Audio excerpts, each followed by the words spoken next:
જે Pandesara police station વિસ્તારમાં આવતા બે बहुत અગત્યના વિસ્તાર જેના અમારા માનનીય ધારાસભ્ય શ્રી મનુભાઈ પટેલ સાહેબ ઉધનાના એમએલએ સાહેબના બી ઘણા દિવસોથી એક પ્રજાના એક ડિમાન્ડના ધ્યાનમાં રાખીને અને ખરેખર જો આ વિસ્તારમાં ચોકીના પોલીસના ચોકીને બહુ જરૂરિયાત હતી એના આપણા પાંડેસરા પોલીસ અને ધારાસભ્યશ્રી અને આખા જો અમારા કોર્પોરેટરશ્રીઓ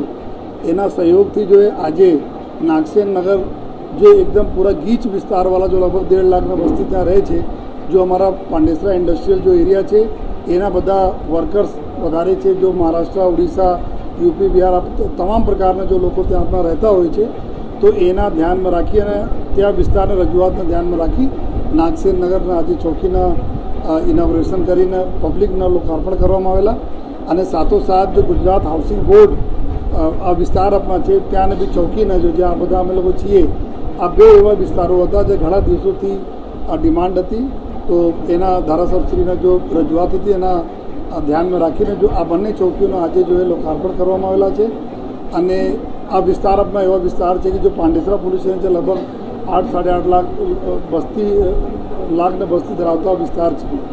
અને આ એટલા વિસ્તાર છે ઝડપથી જો અહીંયા જો મલ્ટી લેંગ્વેજ अलग अलग भाषा बोलवावाળા લોકો આપણા રહે છે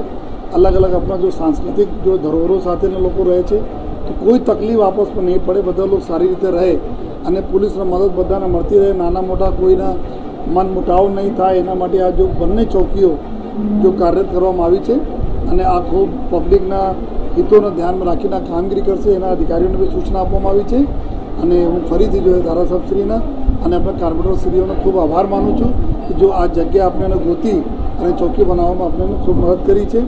અને આ જો ચોકી જ્યાં અમે બેઠા છીએ એના માટે હું કમલભાઈના જો પાંડેસરા જીઆઈડીસીના જો આપણા ચેરમેન છે જેના મદદથી જો બી ફાઇનાન્શિયલ મદદ આપણા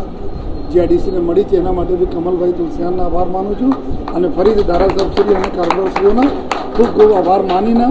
આપણા અમારા અધિકારીઓ આ પ્રજાને ખૂબ સેવા કરે એવા આશયથી જો બધાના આભાર માની છે. Thank you. જય હિન્દ, જય ભારત, જય જય ગરવી ગુજરાત.